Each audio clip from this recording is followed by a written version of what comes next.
നമസ്തേ. ഇന്ന് ഹരി പത്തനാപുരം നമ്മുടെ ഹരിച്ചേട്ടൻ്റെ ഒരു വീഡിയോ കാണാനായിട്ട് ഇടയുണ്ടായി. ആ വീഡിയോ ഒന്ന് കണ്ടിട്ട് നമുക്ക് അതിനെക്കുറിച്ച് സംസാരിക്കാം. പ്രധാനം ദർശനം സ്വപ്നേ സ്മൃത്യർത്ഥം പരിചക്ഷതേ ശുഭ ഫലം തത്ര കാല ദേശാനുസാരതഃ എന്നൊരു പദ്യമുണ്ട്. മരിച്ചവരെ സ്വപ്നം കണ്ടാൽ അത് അവരെ സ്മരിക്കുന്നത് പോലെ പുണ്യകരമായിട്ടുള്ള ഒരു കാര്യമാണ്. അതുകൊണ്ട് തന്നെ മരണപ്പെട്ടവരെ സ്വപ്നത്തിൽ കണ്ടാൽ അതൊരു ദോഷമായോ അത് നിങ്ങളുടെ ജീവിതത്തിൽ പ്രതിസന്ധികൾ ഉണ്ടാക്കുന്നതായോ കരുതേണ്ട കാര്യമില്ല എന്ന് തന്നെയാണ് ഹൈന്ദവ ഗ്രന്ഥങ്ങളിൽ പറയുന്നത്. അദ്ദേഹം അതിൽ പറയുന്ന ശ്ലോകം മൃതാനാം ദർശനം സ്വപ്നേ സ്മൃത്യർത്ഥം പരിചക്ഷതേ ശുഭാശുഭഫലം തത്ര കാലദേശാനുസാരതഃ എന്നാണ്. അതിൻ്റെ വാക്കുകളെ പിരിച്ച് അതിൻ്റെ അർത്ഥം നോക്കിയെന്നാൽ മൃതാനാം, അതായത് മരിച്ചവരുടെ, ദർശനം ദർശിക്കുക അല്ലെങ്കിൽ കാണുക, സ്വപ്നേ സ്വപ്നത്തിൽ, സ്മൃത്യർത്ഥം സ്മൃതി പ്ലസ് അർത്ഥം, അതാണ് സ്മൃത്യർത്ഥം. സ്മൃതി മീൻസ് ഓർമ്മ, അർത്ഥം മീൻസ് അർത്ഥം അല്ലെങ്കിൽ ഉദ്ദേശ്യം, ഓർമ്മയുമായി ബന്ധപ്പെട്ട അർത്ഥം അല്ലെങ്കിൽ സ്മരണയുടെ സൂചന എന്നൊക്കെയാണ് എൻ്റെ അർത്ഥം വരുന്നത്. പരിചക്ഷതേ പറയുന്നു അല്ലെങ്കിൽ വിവരിക്കുന്നു എന്നാണ്.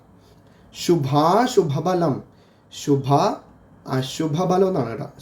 ശുഭഫലം എന്നല്ല, ശുഭ അശുഭഫലം. ശുഭ പ്ലസ് അശുഭ പ്ലസ് ഫലം, നല്ലതും ചീത്തതുമായ ഫലം. തത്ര അതിൽ, അഥവാ ആ സന്ദർഭത്തിൽ, കാലദേശാനുസാരതഃ അതായത് കാലം, അതായത് സമയം, ദേശം മീൻസ് പ്രദേശം അല്ലെങ്കിൽ സ്ഥലം, അനുസാരതഃ അതായത് അനുസരിച്ച്, അതിൻ്റെ അർത്ഥം സമയവും സ്ഥലവും അനുസരിച്ച്. മൃതാനാം ദർശനം സ്വപ്നേ സ്മൃത്യർത്ഥം പരിചക്ഷതേ ശുഭാശുഭഫലം തത്ര, ശുഭാശുഭഫലം, അവിടെ ശുഭ കഴിഞ്ഞിട്ട് ആന്നുണ്ട്, ശുഭാശുഭഫലം തത്ര കാലദേശാനുസാരതഃ.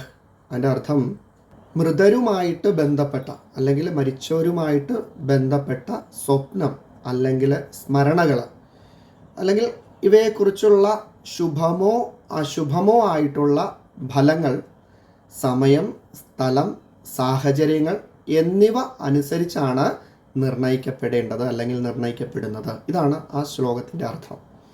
ഈ ശ്ലോകം ഒരു പ്രധാന തത്വത്തെ പറയുന്നുണ്ട്. ഒരു സ്വപ്നത്തിനോ ദർശനത്തിനോ ഒരേ ഫലം എല്ലാവർക്കും ബാധകമല്ല എന്നുള്ളതാണ്. അത് ശുഭവുമാവാം അശുഭവുമാവാം. അതിൻ്റെ ഫലം വ്യക്തിയുടെ സാഹചര്യവും സമയവും സ്ഥലവും അനുസരിച്ചാണ് മനസ്സിലാക്കേണ്ടത് എന്നാണ് ഇതിൽ പറഞ്ഞിരിക്കുന്നത്. അതുകൊണ്ട് തന്നെ ഒരു സ്വപ്നം കണ്ടത് കൊണ്ടിട്ട് മാത്രം അത് ശുഭമാണോ എന്നോ അല്ലെങ്കിൽ അശുഭമാണോ എന്ന് സ്വയം വിധിക്കരുത്. നമുക്ക് ആർക്കും പറയാനും സാധിക്കില്ല. ഒരു സ്വപ്നത്തിന് ഫലം പറയുമ്പോൾ സ്വപ്നത്തിൽ കാണുന്ന കാര്യം മാത്രം നോക്കിയിട്ടല്ല അതിനെ വിലയിരുത്തേണ്ടുന്നത്. അതിനോടൊപ്പം പല ഘടകങ്ങളും പരിഗണിക്കേണ്ടതുണ്ട് എന്നാണ് ഈ ശ്ലോകം പറയുന്നത്. സ്വപ്നം കണ്ടത് ഏത് സമയത്താണ്, സ്വപ്നം കണ്ട വ്യക്തിയുടെ മാനസികാവസ്ഥ എന്തായിരുന്നു, ജീവിതത്തിൽ ഇപ്പോൾ എന്തെല്ലാം പ്രധാന സംഭവങ്ങൾ അയാളുടെ ജീവിതത്തിൽ നടക്കുന്നു, സ്വപ്നം ആവർത്തിച്ച് വരുന്നുണ്ടോ, സ്വപ്നത്തിന് ശേഷം മനസ്സിൽ അദ്ദേഹത്തിന് സമാധാനമാണോ അല്ലെങ്കിൽ അസ്വസ്ഥതയാണോ ഫീൽ ചെയ്യുന്നത്, ഇതൊക്കെ കൂട്ടിച്ചേർത്തിട്ടാണ് ആ സ്വപ്നത്തിൻ്റെ ഫലം പറയേണ്ടത്. ഉദാഹരണത്തിന് ഒരു വ്യക്തി മരിച്ചുപോയ തൻ്റെ പിതാവിനെ സ്വപ്നത്തിൽ കണ്ടു എന്ന് കരുതുക. ഇത് ചിലർ ഉടനെ അശുഭമാണെന്ന് പറയാൻ സാധ്യതയുണ്ട്. എന്നാൽ ശാസ്ത്രങ്ങൾ അതിനെ അത്ര ലളിതമായിട്ട് വിധിക്കുന്നില്ല. കാരണം പിതാവ് സന്തോഷഭാവത്തോടു കൂടി പ്രത്യക്ഷപ്പെട്ടെന്നാൽ അത് അനുഗ്രഹ സൂചനയായിട്ട് കണക്കാക്കണമെന്നാണ് പറയുന്നത്. എന്തെങ്കിലും ആവശ്യപ്പെടുന്നതായിട്ടാണ് കാണുന്നത് അല്ലെങ്കിൽ അങ്ങനെയാണ് തോന്നിയെന്നാൽ പിതൃസ്മരണയോ അല്ലെങ്കിൽ അതുമായി ബന്ധപ്പെട്ട കർമ്മങ്ങളോ ഓർമ്മപ്പെടുത്തുന്നതായിട്ട് അതിനെ വ്യാഖ്യാനിക്കാം നമുക്ക്. ഇതൊന്നുമല്ലാതെ ദുഃഖത്തിലോ വിഷമത്തിലോ ആയിരിക്കുന്ന ഒരാൾക്ക് ഇത് മനസ്സിൻ്റെ ഒരു സ്വാഭാവിക പ്രതിഫലനം മാത്രമായിട്ടും സംഭവിക്കാം. അപ്പോൾ ഇതൊക്കെ ചിന്തിക്കേണ്ടുന്നത് ബുദ്ധിയുള്ള ഒരു ആചാര്യനാണ്. അത് ഒറ്റ രീതിക്ക് ശുഭമെന്നും അശുഭമെന്നും പറയാൻ സാധിക്കില്ല, പറയരുത്. അതുകൊണ്ട് തന്നെ സ്വപ്നത്തിൻ്റെ അർത്ഥം സ്വപ്നത്തിൽ കണ്ട രൂപത്തിലല്ല, അതുണ്ടാക്കുന്ന സന്ദർഭത്തിലുമാണ് എന്നുള്ള കാര്യം എടുത്തു പറയേണ്ടതാണ്. ഇത് നമ്മുടെ ജീവിതത്തിനും ബാധകമായിട്ടുള്ള വളരെ വലിയൊരു പാഠമാണ്. എന്തെന്നാൽ ഒരു സംഭവത്തെ നമ്മൾ ഒരിക്കലും ഒറ്റയ്ക്ക് നോക്കി വിധിക്കരുത്. അതിൻ്റെ കാലം, സ്ഥലം, സാഹചര്യം, ഉദ്ദേശ്യം എന്നിവ കൂടി മനസ്സിലാക്കിയ ശേഷമേ അതിൻ്റെ യഥാർത്ഥ അർത്ഥം വെളിവാക്കാവുള്ളൂ.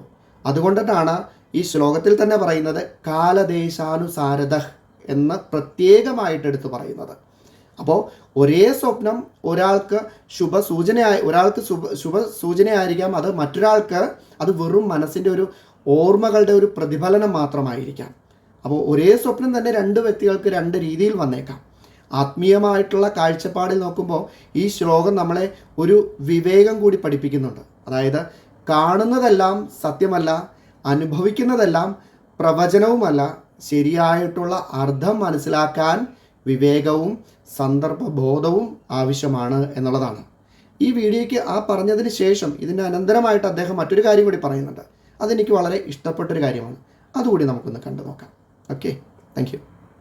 മറ്റൊരു കാര്യം കൂടി നിങ്ങൾ മനസ്സിലാക്കുക.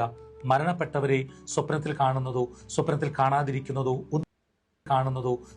കാണാതിരിക്കുന്നതോ ഒന്നുമല്ല നിങ്ങൾക്ക് നന്മയും പുണ്യവും കൊണ്ടുവരുന്നത്.